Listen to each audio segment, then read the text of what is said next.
दोस्तों कैसे हैं आप सब। मुझे उम्मीद है आप लोग बहुत अच्छे होंगे। दोस्तों आज हो चुका है 8 जुलाई 2021। तो आज की बिहार की टॉप न्यूज लेकर आए हैं आपके लिए। तो चलिए दोस्तों स्टार्ट करते हैं आज की पूरे बिहार की टॉप न्यूज। दोस्तों मोदी सरकार के दूसरे कार्यकाल के पहले कैबिनेट विस्तार में बुधवार को यानी कि कल 43 मंत्रियों को पद एवं गोपनीयता की शपथ दिलाई गई। इनमें 37 नए चेहरे हैं जबकि 7 मंत्रियों का प्रमोशन किया गया है। प्रधानमंत्री के रूप में मई 2019 में 58 मंत्रियों के साथ प्रधानमंत्री नरेंद्र मोदी ने अपने दूसरे कार्यकाल की शुरुआत की थी। हालांकि उसके बाद कुछ मंत्रियों ने अपने पद से इस्तीफा भी दे दिया था। दोस्तों किशनगंज एसपी कुमार आशीष ने बुधवार को क्राइम मीटिंग में पुलिस पदाधिकारियों को अपराध नियंत्रण का पाठ पढ़ाया है। एसपी ने कोरोना गाइडलाइंस का पालन करने के साथ खुद को संक्रमण से सुरक्षित रखने की बात कही है। पुलिस पदाधिकारियों को शराबबंदी को सख्ती से लागू करने के साथ साथ क्षेत्र में अपराध कम करने, असामाजिक तत्वों पर नजर रखने, सीमावर्ती क्षेत्र में सतर्कता बरतने एवं महिला अपराध पर अंकुश लगाने संबंधित बिंदुओं पर दिशा निर्देश दिए हैं।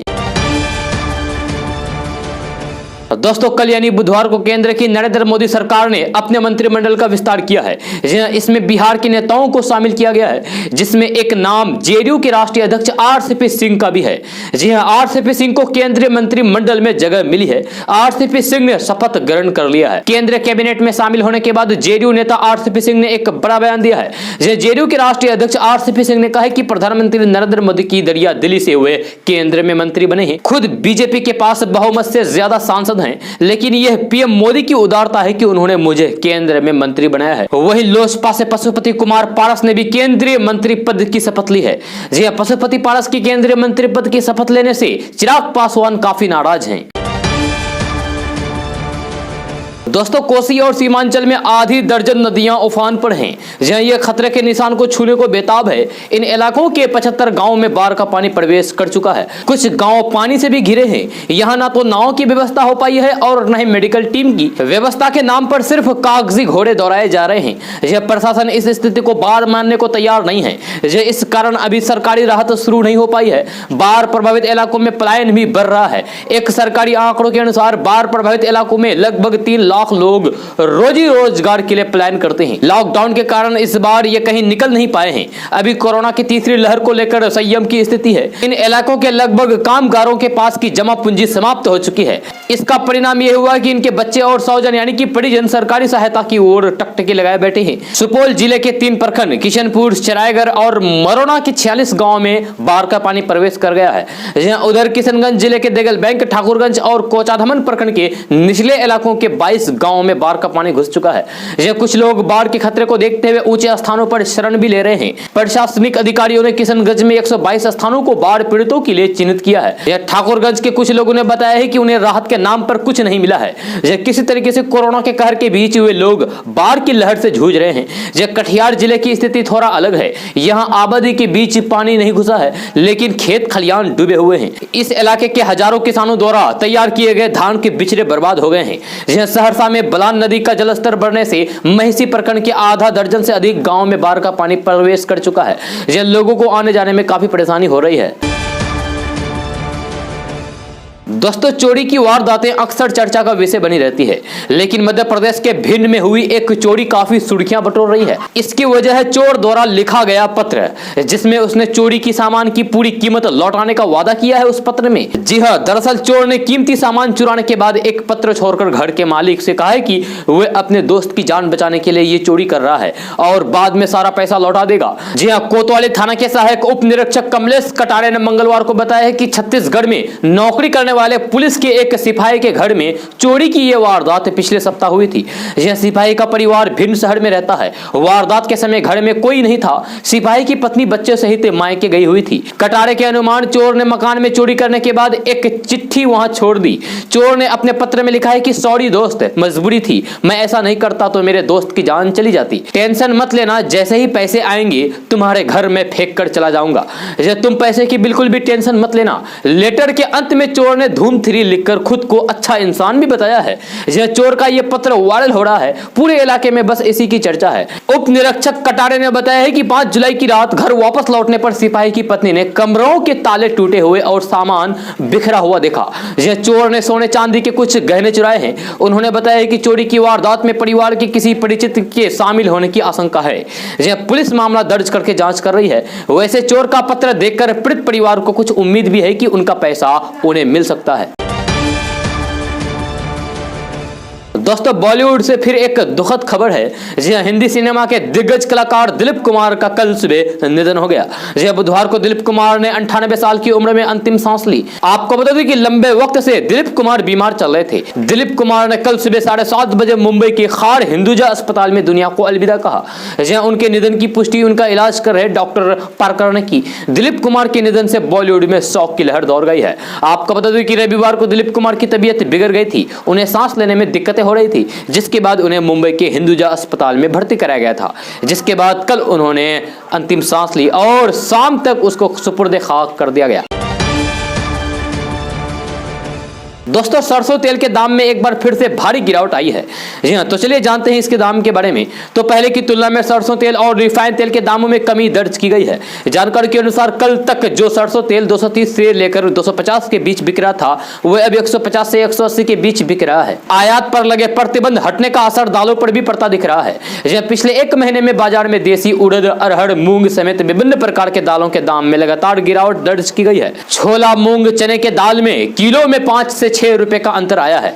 जी हाँ, वहीं खाद्य तेलों में धीरे धीरे सुधार होता जा रहा है। 190 तक पहुंच गया सरसों का तेल 155 रुपए और 170 वाला फॉर्च्यून रिफाइंड ऑयल 155 रुपए प्रति लीटर बिक रहा है। खाद्य तेल में यानी कि खाने वाले तेल में औसत 8 रुपए से लेकर 17 रुपए प्रति लीटर तक दाम टूटे हैं। दोस्तों, बिहार में रहने वाले लोगों के लिए बड़ी खबर सामने आ रही है। जी हाँ, मिली जानकारी के मुताबिक यानी कि ताजा रिपोर्ट के मुताबिक पटना स्थित मौसम विज्ञान केंद्र ने दरभंगा, वैशाली, समस्तीपुर, किशनगंज, अररिया, पूर्णिया, कटिहार समेत 24 जिलों में बारिश होने की संभावना जताई है। जी हाँ, साथ ही साथ लोगों के लिए अलर्ट जारी किया है। मौसम विभाग के अनुसार बिहार के दरभंगा, वैशाली, शिवहर, समस्तीपुर, पश्चिमी चंपारण, सीवान, पूर्वी चंपारण, सारण, गोपालगंज, सीतामढ़ी, मधुबनी, मुजफ्फरपुर, किशनगंज, सुपौल, मधेपुरा, सहरसा, अररिया, पूर्णिया, कटिहार, भागलपुर, बांका, मुंगेर, खगड़िया और जमुई में अगले 48 घंटे तक बारिश के आसार नजर आ रहे हैं। यह खबर के मुताबिक बिहार के इन जिलों में बारिश हो सकती है। आसमान में बादल छा सकते हैं। यह वहीं कुछ इलाकों में आसमानी बिजली गिरने की भी आशंका जताई गई है। यह ऐसे में लोगों को सावधान रहना चाहिए और बारिश के दौरान घर से निकलने से बचना चाहिए। यह मौसम वैज्ञानिकों के अनुसार बिहार में मौसम का सिस्टम एक्टिव हो चुका है। इससे उत्तर बिहार के अनेक स्थानों पर 24 घंटे में हल्के से मध्यम बारिश की संभावना है। इन इलाकों में रुक रुक कर बारिश हो सकती है और वज्रपात भी हो सकती है। दोस्तों, राजद सुप्रीमो लालू प्रसाद यादव के बड़े लाल तेज प्रताप यादव की तबीयत खराब होने की खबर सामने आई है। जी सूत्रों के मुताबिक मंगलवार की रात करीब 10 बजे तेज प्रताप यादव की तबीयत खराब होने की खबर मिलने पर नेता प्रतिपक्ष तेजस्वी यादव उनके सरकारी आवास में पहुंचे। जी हाँ, तेज प्रताप यादव की हालात पर डॉक्टर नजर रख रहे हैं। जहां डॉक्टरों के मुताबिक तेज प्रताप यादव की तबीयत स्थिर है। तेज प्रताप यादव को बुखार और बदन दर्द की शिकायत है। दोस्तों, बिहार के पटना, दरभंगा और नालंदा में जमीन की खरीद बिक्री तेजी के साथ हो रही है, लेकिन बहुत से लोगों को जमीन रजिस्ट्री फीस के बारे में पूरी जानकारी नहीं होती है, जिस कारण उन्हें कभी भी आर्थिक नुकसान का भी सामना करना पड़ता है। यह ताजा रिपोर्ट के अनुसार बिहार में जमीन रजिस्ट्री फीस की जानकारी को लेकर बिहार सरकार ने एक वेबसाइट पोर्टल बनाया है। इस पोर्टल के माध्यम से बिहार के पटना, दरभंगा, नालंदा, भागलपुर, समस्तीपुर, किशनगंज, अररिया, पूर्णिया, कटिहार, सुपौल सहित बिहार के सभी जिले के लोग अपने इलाके के जमीन रजिस्ट्री फीस पता कर सकते हैं। ई सेवा पोर्टल बिहार राज्य सरकार द्वारा शुरू की गई एक ऑफिशियल वेबसाइट पर विजिट करना होगा। आपको बता दूं कि यह पोर्टल बिहार के नागरिकों के लिए संपत्ति ब्यौरे से संबंधित सुविधाओं के लिए लॉन्च किया गया है। बिहार के सीमांचल, मिथिलांचल में कितनी जमीन की रजिस्ट्री फीस है, इसको पता करने के लिए आपको इस वेबसाइट पर जाना होगा।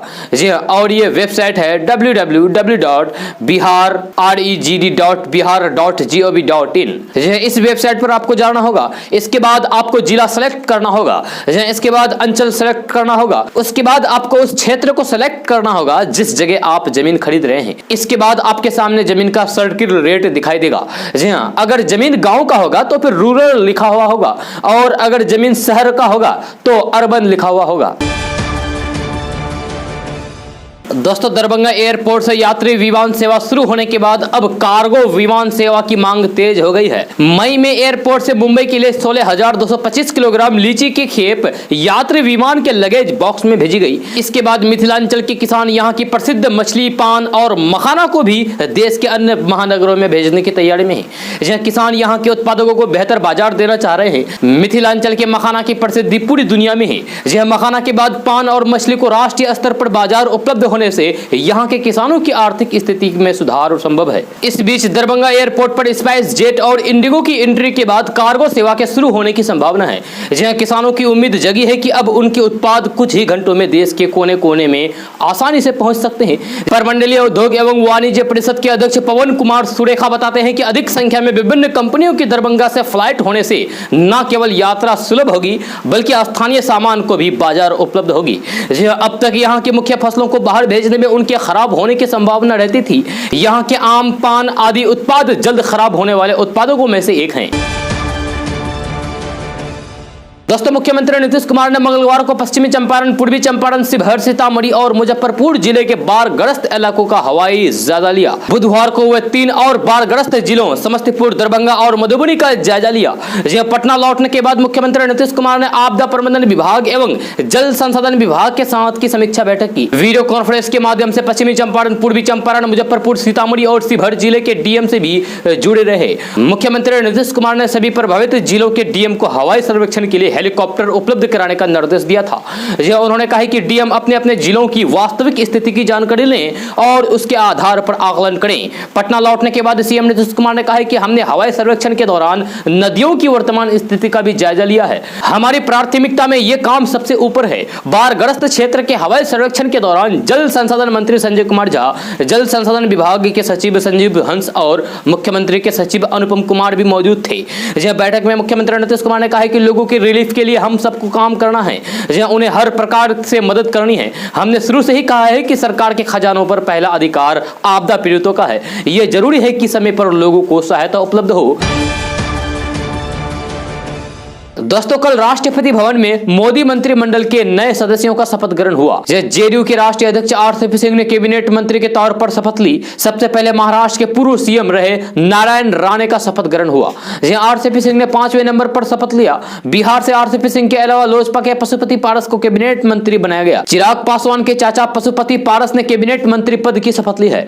कल के मंत्रिमंडल विस्तार में 15 लोगों को कैबिनेट मंत्री की शपथ दिलाई गई। वहीं 28 को राज्य मंत्री बनाया गया। नारायण राणे, सर्बानंद सोनेवाल, वीरेंद्र कुमार, ज्योतिरादित्य सिंधिया, आरसीपी सिंह, अश्विनी वैष्णव, पशुपति कुमार पारस, किरण रिजिजू, राजकुमार सिंह, हरदीप सिंह पुरी, मनसुख मंडवालिया, भूपेंद्र यादव, पुरुषोत्तम रूपाली, जी किशन रेड्डी, अनुराग सिंह ठाकुर, पंकज चौधरी, अनुप्रिया पटेल, एसपी सिंह, राजीव चंद्रशेखर, सुश्री शुभा, भानु प्रताप सिंह वर्मा, दर्शना जरदोस, मीनाक्षी लेखी, अन्नपूर्ण देवी, नारायण स्वामी, कौशल किशोर, अजय भट्ट, बीएल वर्मा, अजय कुमार, देवू सिंह चौहान, सुभाष सरकार, भगवत कराद, राजकुमार रंजन सिंह, भारती पवार, विश्वेश्वर टुडू, शांतनु ठाकुर, महेंद्र मुंजपरा, जॉन बरला, एल मुरुगन, निशित प्रमाणिक का शपथ ग्रहण हुआ है।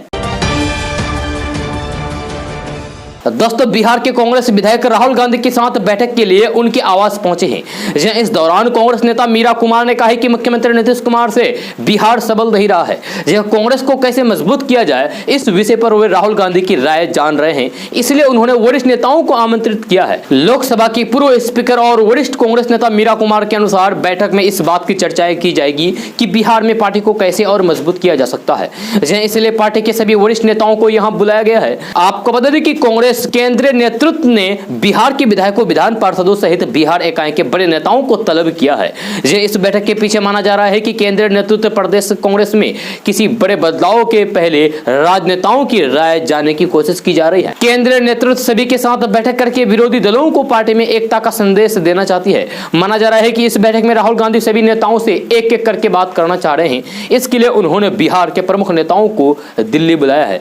इसके बाद वे नेताओं के साथ रणनीति तैयार करके सामूहिक बैठक कर सकते हैं। केंद्रीय नेतृत्व की इस बैठक से कयास लगाए जा रहे हैं कि पार्टी में विरोधियों को एकजुट का संदेश भी देना चाह रहे हैं।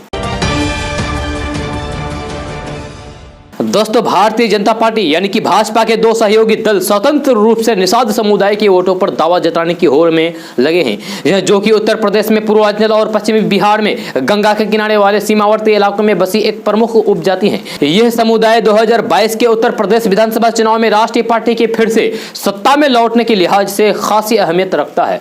जहां बिहार की विकासशील इंसान पार्टी यानी कि वीआईपी और उत्तर प्रदेश की निषाद पार्टी दोनों ही उस समुदाय पर अपनी पकड़ मजबूत करने की कोशिश में जुटी हुई है, जिसकी यूपी की आबादी में करीब 14% हिस्सेदारी है। सारा जोड़ यूपी के उन लगभग 70 सीटों पर है जहां इस समूह खासकर मछुआरा जाति की अच्छी खासी मौजूदगी है। जहां वीआईपी के राष्ट्रीय अध्यक्ष और नीतीश कुमार कैबिनेट में इस पार्टी के एकमात्र मंत्री मुकेश सहनी ने ऐलान किया है कि वे उत्तर प्रदेश के अगले चुनाव में 150 सीटों पर अपने प्रत्याशी उतारेंगे। दोस्तों इन दिनों सड़कों और गलियों में एक दृश्य रोजाना ही देखने को मिल जाता है, जहां लोगों का मोबाइल पर बात करते हुए चलना। यह दृश्य इतना नॉर्मल हो चुका है कि इसमें किसी को कुछ गलत नहीं लगता। जहां हालांकि यह अपने आप में किसी हादसे और फिर अपराध को न्योता देता है, जहां इसका जरा भी अंदाजा किसी को नहीं रहता है। दरअसल जब हम सड़कों पर मोबाइल इस्तेमाल करने जाते हैं तो फिर हमारा पूरा ध्यान उसी में होता है और आसपास की कोई भी खबर हमें नहीं लगती है। जहां इसी का फायदा कुछ लोग उठा लेते हैं और छेड़खानी, चोरी, लूट जैसी वारदात को अंजाम देते हैं। जहां पटना पुलिस भले ही अपराध पर नकेल कसने की बात करती हो, मगर अपराधियों के बीच पुलिस का खौफ बिल्कुल भी नजर नहीं आता है। जहां ताजा मामला राजधानी पटना के पॉश इलाके बुद्धि कॉलोनी का है। इन दिनों सबसे ज्यादा अपराध पटना के पॉश कॉलोनियों में भी दर्ज किया जा रहा है। यह मामला बुद्धा कॉलोनी के लिंक रोड का बताया जा रहा है, जहां बेखौफ अपराधियों ने दिन दहाड़े बीच सड़क पर बड़ी वारदात को अंजाम दिया है। तस्वीरों में आप साफ तौर पर देख रहे हैं कि एक लड़की मोबाइल पर बात करते सड़क पर जा रही है। इस दौरान वहां से एक साइकिल वाला व्यक्ति गुजर रहा होता है। इसी दौरान पीछे से लगभग दौड़ते हुए नीली शर्ट पहने चोर की एंट्री होती है और वे अचानक ही बीच सड़क पर पीछे से लड़की को अपने पैर से धक्का दे देता है। अचानक हुए इस हमले से लड़की सक पकाकर रोड पर गिर जाती है। जहां तभी बिना देरी किए हुए चोर इसके हाथ से मोबाइल छीनता है और सरपट उल्टे पैर वापस भाग जाता है। कुछ ही सेकंड में हुई इस वारदात से सभी अचंभित हो जाते हैं और बाद में साइकिल सवार व्यक्ति सहित पीड़िता उसके पीछे भागते हैं। दोस्तों बिहार के समाज कल्याण मंत्री मदन सहनी की आज मुख्यमंत्री नीतीश कुमार से मुलाकात के बाद उनकी नाराजगी दूर हो गई और अब उन्होंने अपने इस्तीफे का इरादा भी त्याग कर दिया। जी मदन सहनी ने मंगलवार को दिल्ली से लौटने के बाद मुख्यमंत्री नीतीश कुमार से उनकी सरकारी आवास पर मुलाकात की। करीब 2.5 घंटे की मुलाकात के बाद उन्होंने बताया कि मुख्यमंत्री नीतीश कुमार ने उनकी समस्या को गंभीरता से सुनने के बाद उसका समाधान कर दिया है, इसलिए अब उन्होंने मंत्री पद से इस्तीफा देने का विचार त्याग दिया है। जी हाँ, वही मंत्री ने कहा है कि वे मुख्यमंत्री नीतीश कुमार के नेतृत्व में लोगों की सेवा करते रहेंगे। उनसे जब विभागीय कार्य में अफसरों की ओर से लगाई जा रही अड़चनों के संबंध में सवाल पूछा गया, तब उन्होंने कहा है कि इस मामले को मुख्यमंत्री खुद देखेंगे। जी हां, आपको बता दें कि मदन सहनी ने 1 जुलाई को बढ़ती अफसरशाही से नाराज होकर मंत्री पद से इस्तीफे की पेशकश की थी। दोस्तों अभिनेता दिलीप कुमार का कल निधन हो गया। जी हां, वे 98 साल के थे। उनके निधन पर बिहार के मुख्यमंत्री नीतीश कुमार ने शोक जताया है। सीएम नीतीश कुमार ने कहा है कि हिंदी फिल्मों की प्रसिद्ध और लोकप्रिय अभिनेता और दादा साहेब फाल्के पुरस्कार से सम्मानित दिलीप कुमार जी के निधन का समाचार अत्यंत दुखद है। जी हां, वे राज्यसभा के सदस्य भी रह चुके थे। उनके निधन से सिनेमा जगत को अपूरणीय क्षति हुई है। ईश्वर उनकी आत्मा को शांति दे। बिहार विधानसभा के अध्यक्ष विजय सिन्हा ने भी दिलीप कुमार के निधन पर शोक जताया है। उन्होंने कहा है कि दिग्गज फिल्म अभिनेता और ट्रेड जी किंग के नाम से मशहूर दिलीप कुमार के निधन की सूचना से मैं मारमत हूं। वह अभिनय जगत के पारस थे। उनके निधन से फिल्म और सामाजिक जगत को अपूरणीय क्षति हुई है। दोस्तों उत्तर प्रदेश और बिहार में डीजल के रेट में लगभग 5 रुपए प्रति लीटर का अंतर है। उत्तर प्रदेश के बनारस में कल डीजल का भाव 89 रुपए 67 पैसे प्रति लीटर बिका, जबकि बिहार के पटना में डीजल की कीमत 94 रुपए 76 पैसे प्रति लीटर रही। जहां सीमावर्ती इलाके में लगभग 50 से अधिक पेट्रोल पंप है। इसके कारण यूपी से बिहार आने वाले व्यावसायिक वाहन यूपी सीमा से सटे पेट्रोल पंप से डीजल फुल करवा ले रहे हैं। इतना ही नहीं, लौटते वक्त भी ट्रक चालक बिहार में डीजल नहीं ले रहे हैं। ये अंतर दोनों राज्यों के वेट पर दर अलग अलग अलग होने से हो रहा है। इसके कारण बिहार सरकार को हर माह 7 करोड़ से अधिक रुपए के राजस्व का नुकसान हो रहा है। वहीं दर में अंतर होने की वजह से उत्तर प्रदेश सरकार का खजाना भर रहा है। सीमावर्ती इलाके में चल रहे कई प्रोजेक्ट में चलने वाले वाहन और अन्य कामों के लिए भी प्रोजेक्ट प्रबंधक पड़ोसी राज्यों से हर दिन हजारों लीटर डीजल ला रहे हैं। हालांकि पेट्रोलियम कंपनी इसकी गाइडलाइंस के अनुसार अधिकृत एजेंसी के अलावा कोई और 400 लीटर से ज्यादा डीजल एक से दूसरे राज्यों में नहीं ले जा सकता। लेकिन यहां टैंकरों में उत्तर प्रदेश से सटे पेट्रोल पंप से डीजल आ रहे हैं। इसके कारण बिहार के पेट्रोल पंप संचालकों को भारी नुकसान हो रहा है। दोस्तों, बिहार में बाढ़ का प्रलयकारी मंजर है। उत्तर बिहार में कई गांव बाढ़ की चपेट में हैं। मोतिहारी, दरभंगा और गोपालगंज में स्थिति भयावह है। जहां कहीं मकान डूब रहे हैं, कहीं दुकान डूब रही है, कहीं इंसान डूब रहे हैं। कुदरत ने बर्बादी की ऐसी गिरहें खोली है कि मोतिहारी में खुशियों की गठरियां डूब गई। लहरों ने पहले मकान की ढेरी लांगी और फिर कटान ने नींव को इस कदर ढकेला कि मकान मिट्टी हो गया। बिहार के कुछ इलाकों में बाढ़ से हालात यह हो गया है कि सरकारी अफसरों को भी हालात का जायजा लेने तक में दिक्कतें हो रही है। कुछ जगह स्कूल से लेकर दूसरी इमारतें पानी में डूबी है, तो कुछ इलाकों में ट्रेनों की आवाजाही ठप है। दिनों दिन नदियों की हाहाकारी धार गांवों को अपनी चपेट में लेती जा रही है और लोग कुदरत के इस दंश को झेलने को मजबूर हैं। जहां खेत पानी में डूब गए हैं और लोगों का काम धंधा चौपट हो गया है। ऐसा लगता है कि मानो बाढ़ से ये बेहाली हर साल ही बिहार के लोगों की नियति बन गई है। बाढ़ की मुसीबत इस बार और भी बड़ी इसलिए है क्योंकि जून के आखिर से ही गाँव में बर्बादी की तस्वीरें सामने आने लगती थी, और जुलाई होने तक बर्बादी और ज्यादा बढ़ गई है। समस्तीपुर में बाढ़ के पानी ने रेलों की रफ्तार भी थाम दी है। सगौली नरकटियागंज रेलखंड पर बाढ़ की वजह से ट्रेनों की आवाजाही पर ब्रेक लग गया है। दोस्तों, आज 1 रुपए का सिक्का न्यूनतम माना जा रहा है। यह वित्त मंत्रालय चाहे जो कहे, मगर लोगों ने 98 यानी कि 50 पैसे के सिक्के को अब बेदखल कर दिया है। चाहे हाट बाजार हो या फिर कोई किराना की दुकान, ना 98 मिल रही है और न ही कोई इसे लेने को तैयार है। लेकिन डाकघरों में आज भी 98 का उतना ही मोल है। यह सभी डाकघरों के काउंटरों पर इसे लिया जा रहा है। साथ ही डाकघर के कर्मी भी आपको 50 पैसे का सिक्का लौटाएंगे। सरकार की नजर में आज भी 50 पैसे का सिक्का न्यूनतम मूल्य का माना जाता है। यह वित्त विभाग की ओर से इसे बंद करने को लेकर किसी तरह की कोई अधिसूचना जारी नहीं की गई है, लेकिन पिछले 7-8 सालों से इसका चलन लगभग कम हो गया है। यही कारण है कि दुकानदार इसे लेने में आनाकानी करते हैं, लेकिन डाकघर के कर्मी इसे लेने से मना नहीं कर सकते हैं। जी डाक विभाग के अधिकारियों के अनुसार यदि कोई व्यक्ति पोस्ट कार्ड खरीदने के लिए 50 पैसे का सिक्का देता है तो कर्मी सिक्का लेने से इनकार नहीं कर सकता है। यही नहीं, यदि कोई ग्राहक 1 रुपए का छोटा वाला सिक्का भी देता है तो वह लेना पड़ेगा और संबंधित ग्राहक को 50 पैसे का सिक्का लौटने होंगे। इसीलिए कि सरकार ने सिक्कों को बंद नहीं किया है। पोस्ट कार्ड, अंतर्देशीय और लिफाफा फर्स्ट क्लास मेल की श्रेणी में आता है। डिजिटल युग में पोस्ट कार्ड की मांग काफी कम हो गई है। दोस्तों, मध्य प्रदेश के भोपाल में 2 दिनों में 30 बच्चों को रेस्क्यू किया गया। इन बच्चों को बिहार से काम के सिलसिले में भोपाल और इंदौर में लाया जा रहा था। इसमें से 23 बच्चों को बैरागढ़ स्टेशन पर रेस्क्यू करके ट्रेन से उतारा गया, जबकि 7 बच्चों को हबीबगंज स्टेशन पर आरपीएफ द्वारा उतारा गया। इन बच्चों को पुलिस ने बाल कल्याण समिति और पुलिस ने चाइल्ड लाइन संस्था के सहयोग से अपने कब्जे में ले लिया है। चाइल्ड लाइन संस्था की डायरेक्टर ने बताया है कि हबीबगंज स्टेशन से रेस्क्यू किए गए बच्चे को काम करवाने के लिए ले जाया जा रहा था। बच्चों का कहना है कि हमारे घर की आर्थिक स्थिति ठीक नहीं है, इसलिए काम के लिए लाए थे। ये सभी बच्चे बिहार से आए हुए थे। जी हाँ, यहीं से गए थे। दोस्तों, केंद्रीय भूतल एवं परिवहन मंत्रालय ने बिहार के पटना, गया सहित अन्य जिलों के लिए राष्ट्रीय राजमार्ग देकर एक नई सौगात दी है। इसमें बाईपास का नाम भारतमाला इकोनॉमिकल कॉरिडोर है। इसकी शुरुआत गया जिले के आमस प्रखंड क्षेत्र से होगी, जो कई जिलों के विभिन्न प्रखंड से होते हुए दरभंगा तक जाएगा। इसकी लंबाई करीब 200 किलोमीटर बताई गई है। इन जिलों में प्रथम चरण यानी कि भूमि अधिग्रहण का कार्य शुरू किया गया है। अभी इसका डीपीआर तैयार नहीं हुआ है, इसीलिए अभी प्रकलन की राशि स्पष्ट नहीं है। फिर एनएचआई स्तर पर भारतमाला इकोनॉमिकल कॉरिडोर बाईपास बनाने का कार्य तेजी से चल रहा है।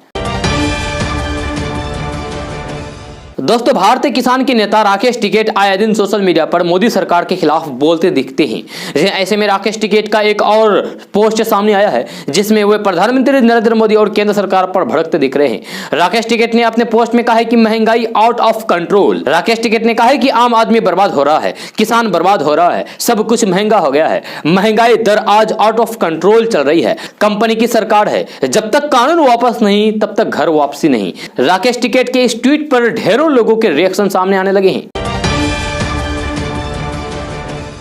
दोस्तों कल शाम केंद्रीय मंत्रिमंडल का विस्तार हुआ। इसके पहले मोदी मंत्रिमंडल से कई पुराने मंत्रियों की छुट्टी हो गई है। मोदी कैबिनेट में मानव संसाधन विकास मंत्री रमेश पोखरियाल निशंक ने इस्तीफा दे दिया। निशंक को स्वास्थ्य कारणों से इस्तीफा देना को कहा गया था, इसके कारण उन्होंने इस्तीफा दे दिया। श्रम मंत्री संतोष गंगवार, थावर चंद गहलोत ने भी इस्तीफा दे दिया है। जब बंगाल से आने वाली केंद्रीय मंत्री देबोश्री चौधरी से भी इस्तीफा ले लिया गया। स्वास्थ्य मंत्री डॉक्टर हर्षवर्धन बंगाल से आने वाले बाबुल सुप्रियो, उसके बाद सदानंद गौड़ा, स्वास्थ्य मंत्री डॉक्टर हर्षवर्धन बंगाल से आने वाले बाबुल सुप्रियो और प्रताप सारंगी को भी इस्तीफा देने को कहा गया है। उसके बाद प्रकाश जावड़ेकर, रविशंकर प्रसाद को भी इस्तीफा देना पड़ा। कल ही पटना से दिल्ली गए स्वास्थ्य राज्य मंत्री अश्विनी चौबे को भी इस्तीफा देना पड़ा। दोस्तों इंडिया पोस्ट ने बिहार ग्रामीण डाक सेवक भर्ती 2021 के लिए एप्लीकेशन की लास्ट डेट आगे बढ़ा दी है। इस भर्ती अभियान के माध्यम से बिहार पोस्टल डाक सर्किल में पोस्ट मास्टर, असिस्टेंट, शाखा पोस्ट मास्टर और डाक सेवक के रिक्त पदों पर योग्य उम्मीदवारों की भर्ती की जाएगी। आधिकारिक वेबसाइट पर अप्लाई की लास्ट डेट अब 30 जून की जगह 14 जुलाई कर दी गई है। कुल 1940 पदों पर योग्य उम्मीदवारों की भर्ती की जाएगी। रिक्तियां बिहार के विभिन्न जिलों बेगूसराय, भागलपुर, कटिहार, मुंगेर, नालंदा, नवादा, पूर्णिया, सहरसा, समस्तीपुर, दरभंगा, पूर्वी चंपारण, मधुबनी, औरंगाबाद, पटना, गया, भोजपुर, पटना साहिब, रोहतास, वैशाली, सीवान, सीतामढ़ी, किशनगंज, पूर्णिया में होगी। किसी मान्यता प्राप्त स्कूल से 10वीं की परीक्षा पास तथा अंग्रेजी और स्थानीय भाषा में पास हुए उम्मीदवार इन पदों पर भर्ती के लिए अप्लाई कर सकते हैं। जहां आवेदन करने के लिए आयु सीमा 18 साल से 40 साल के बीच होनी चाहिए। आवेदन करने के लिए 100 रुपए की एप्लीकेशन फीस जमा करनी होगी। दोस्तों पटना और हाजीपुर को जोड़ने वाली लाइफलाइन महात्मा गांधी सेतु पर बुधवार की दोपहर दर्दनाक हादसा हो गया, जहां एक तेज रफ्तार ट्रक ने महिला सहित मासूम को बेदर्दी से कुचल दिया। इस दौरान जहां मां बेटी की मौके पर ही मौत हो गई, वहीं ट्रक चालक मौके वारदात से फरार हो गया। जहां राजधानी पटना में तेज रफ्तार का कहर देखने को मिला, जहां महात्मा गांधी सेतु पर तेज रफ्तार से आ रही ट्रक ने एक महिला समेत 1.5 साल की मासूम को कुचल दिया, जिससे दोनों की घटनास्थल पर ही जान चली गई। वहीं घटना के बाद ट्रक चालक का ड्राइवर भाग निकला। मौके पर पहुंची ट्रैफिक पुलिस कर्मियों ने मामले की छानबीन में जुट गई है।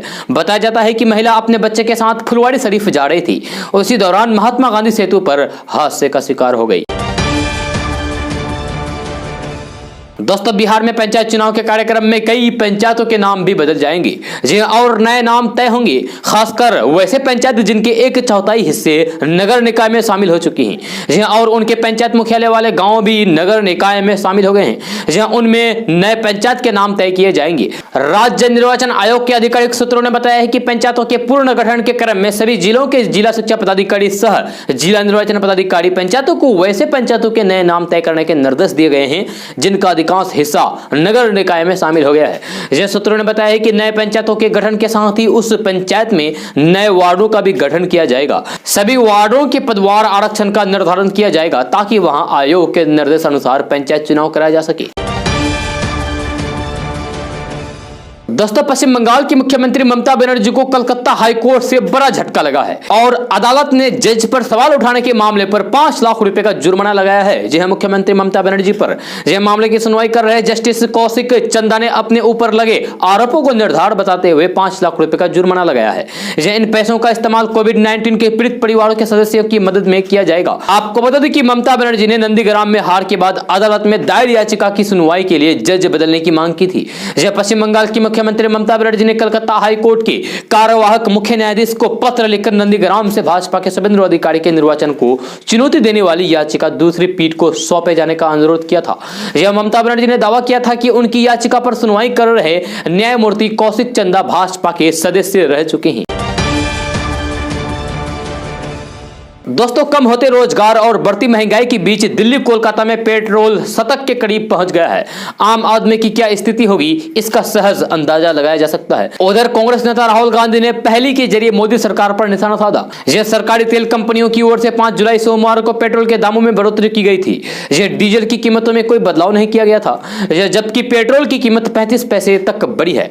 आज दिल्ली में पेट्रोल का दाम 99 रुपए 86 पैसे प्रति लीटर है, जबकि डीजल का दाम 89 रुपए 36 पैसे प्रति लीटर है। मुंबई में पेट्रोल की कीमत 105 रुपए 92 पैसे और डीजल की कीमत 96 रुपए 91 पैसे प्रति लीटर है। वहीं राजस्थान, बिहार, मध्य प्रदेश, महाराष्ट्र, आंध्र प्रदेश, तेलंगाना, कर्नाटक, ओडिशा, जम्मू कश्मीर और लद्दाख में पेट्रोल का भाव 100 रुपए को पार हो चुका है। मुंबई, हैदराबाद और बेंगलुरु, बिहार में पेट्रोल पहले ही शतक लगा चुका है। कांग्रेस नेता राहुल गांधी ने ट्विटर पर रोचक अंदाज में मोदी सरकार पर निशाना साधा है। उन्होंने लिखा है कि मित्रों वाला राफेल है, टैक्स वसूली महंगा तेल है, पीएसयू पीएसबी की अंधी खेल है, सवाल करो तो जेल है। फिर उन्होंने पहली बुझ खाली स्थान भरने को कहा। राहुल गांधी के ट्विटर की आखिरी लाइन मोदी सरकार है।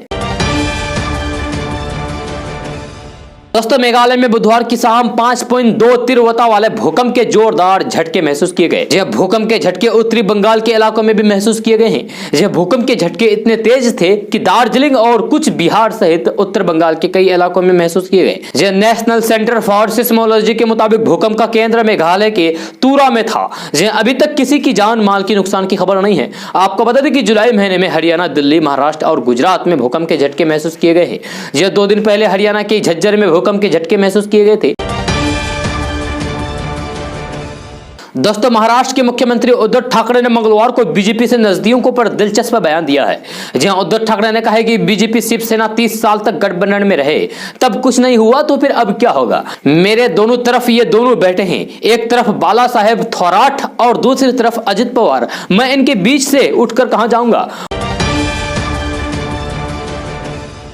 दोस्तों, आज का न्यूज बस यहाँ तक। कैसे लगा जरूर अपना सुझाव दीजिएगा नीचे कमेंट बॉक्स में कमेंट करके। अगर आप नए आए इस चैनल पर तो फिर चैनल को सब्सक्राइब करके बेल आइकन को भी प्रेस कर दीजिए और साथ में वीडियो को लाइक कर दीजिए, अपने दोस्तों के साथ शेयर भी कीजिए। तो चलिए दोस्तों, फिर मिलते हैं अगले वीडियो में। जय हिंद, जय बिहार।